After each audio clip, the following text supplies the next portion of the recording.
we need to talk about this, because this is the worst. If we can't, we can count more on the masculinity of Tucker Carlson than we can on our Navy right now. So I don't know if you guys have seen this story, because I posted it yesterday. Oh my goodness. So the Navy, I guess, is having trouble recruiting people and bringing, more of our country's finest to protect our, the battle space on our oceans. So their plan, because it's worked so well for things like Bud Light, was someone thought of this.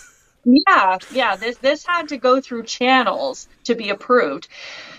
They're going to bring in a drag performer named Harpy Daniels as the Navy's new digital ambassador in a bid to boost recruitment that's set to fall short by 8,000. That sounds like an STD, by the way. Harpy Daniels. That sounds like something growing on your junk that you need to get checked out. Yeah, exactly. I don't know what's going on, but I have so many questions here. Like, has there been this unmet need for drag queens in our military that none of us were aware of? Like, is this the boat that we have missed, no pun intended, for decades of building up our military, where the answer this whole time was to bring in drag queens? Because I cannot for the life of me figure out why we have drag queens everywhere now. Suddenly, these are the answers to everything. This is how we teach our kids love and acceptance. This is how we teach society tolerance. Apparently now, this is how we recruit people into the U.S. Navy. And I bet that our foreign adversaries are shaking in their boots right now.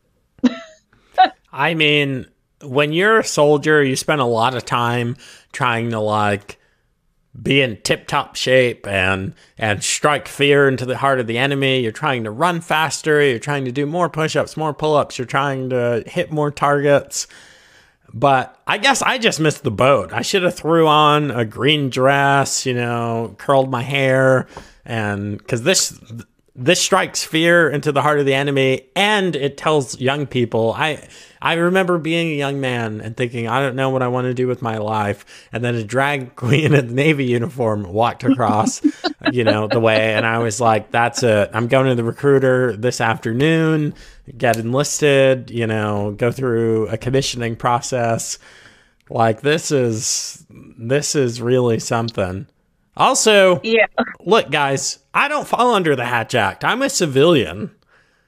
All of this, I think it's Yeoman, second class. All of this Josh Kelly, United States Navy ambassador bullcrap, it only goes one way.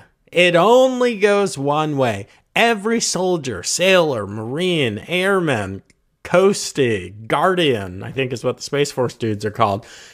All of them who wore a MAGA hat and posted anything on social media out of uniform, all of them have been discharged. I can promise you that. But you can parade around. If you play for the right team, this dude, who is a dude, has protested. He's been out protesting pro-life, like an anti-pro-life. Well, what do you even call that? I guess he goes to pro-life protest and does a counter-protest. That's pro-death, which, that's I call what it them is. pro-death because that is the opposite of pro-life. Yeah, I don't really feel the need to watch his little video. No, but I mean... Unless you want to. Okay, so the point of this, I guess, is to bring in more Gen Z sailors. But who are they going to bring in? Are they going to bring in the strongest of the strong? Are they going to bring in these manly men?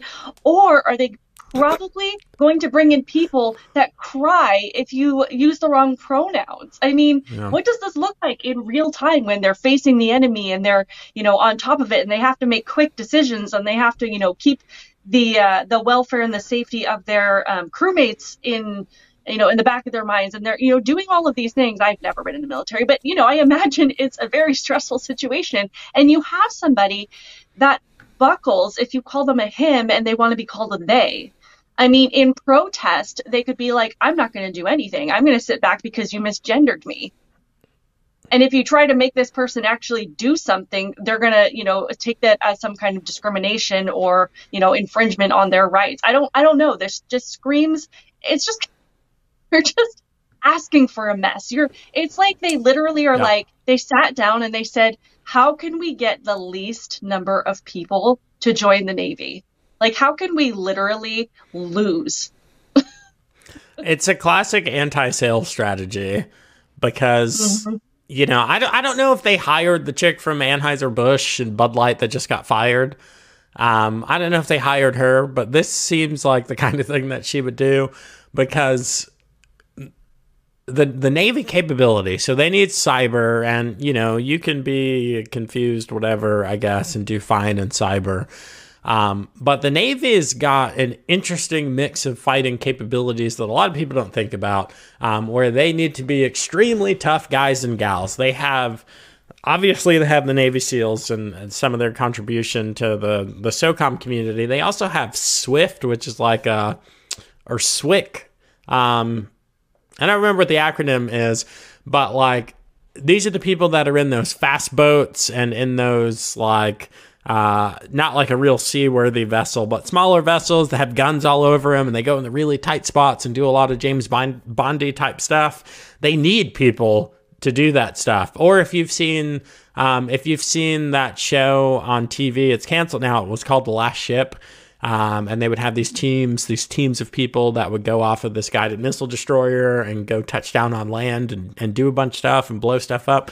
The reason the United States is safe, and this is coming from a soldier, the reason that we are able to project power into the world and kind of maintain a power balance is because the Navy is out there 24/7, 365, wartime, peacetime, doesn't matter. They go on deployments like every 6 months forever for their whole career, and they're everywhere. There's a fat chick in Britain doesn't jump into the English Channel without the United States Navy knowing. And that's what keeps us safe when we're sleeping at night. Them. Right. Well, not this guy, but some other people. Right, not this guy. Literally everything you just described is like the polar opposite of a drag queen. So what are you talking about? You don't think ISIS is shaking in their boots? You kicking the door with your suede heels on? I think they're doing something in their boots. I don't know. I mean, I don't even want to know what that means. I don't either. But I mean, we're talking about a drag queen being used to recruit people into the Navy. So what does any of this mean, really? The funniest thing is, this is not a joke. Like, this is a real strategy. And this guy's got a huge TikTok account.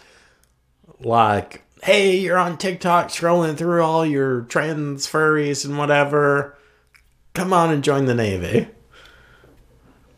It's not going to work. That's why I say, like, I think honestly, it's a strategy. Like they're trying to lose. They are trying to make the U.S. less safe. And I'm sure that later, when the numbers come out and they fall short again by an even bigger margin, they're going to say that people didn't join because they're discriminatory or they're not inclusive or whatever. The drag queens are going to be the victim because people didn't take that as inspiration to go out there and fight for their country.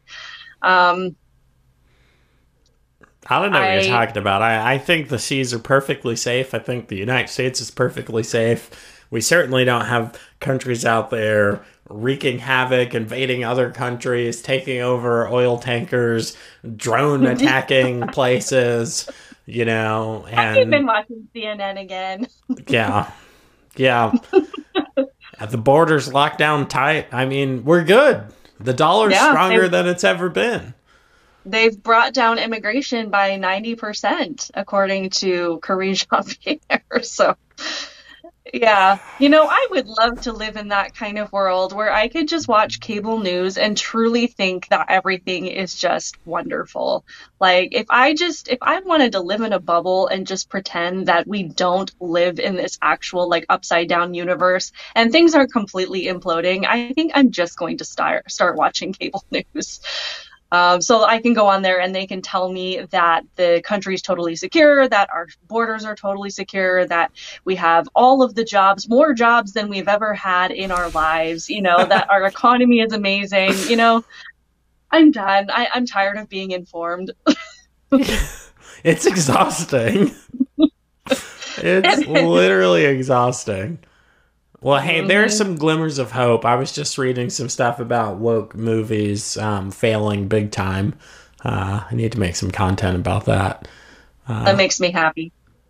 Yeah. And things like Top Gun. Now, how good would Top Gun have been? I can't even do it. They totally missed the mark. I mean, it was already a top movie for like months. But they could have done so much more. What if they had Dylan Mulvaney instead of that female actress? Right? Oh, what was her call sign? That would have been so good. He could have been flying his jet, drinking his Bud Light. He's like, I don't know what March Madness is. Oh, man. Yeah. Oh, man, that would be such a good skit. That would be such a good skit. If you just have unlimited funds and you want to donate to Joe and Samantha so we can make skits, I promise that would be on the list. Oh, man, does that mean would I have to be Dylan Mulvaney, though? Yeah. I don't know. I think so. I don't know. You'll have more in common with him than I do. So. Ugh, gosh. I don't know. Have I ever worn a dress? I don't know. That is not a question I expected to hear. Yeah. I wore platforms when I was a kid. I would steal my sister's platforms because, like, Spice Girls were, all the rage back then. Must mean you're transgender. That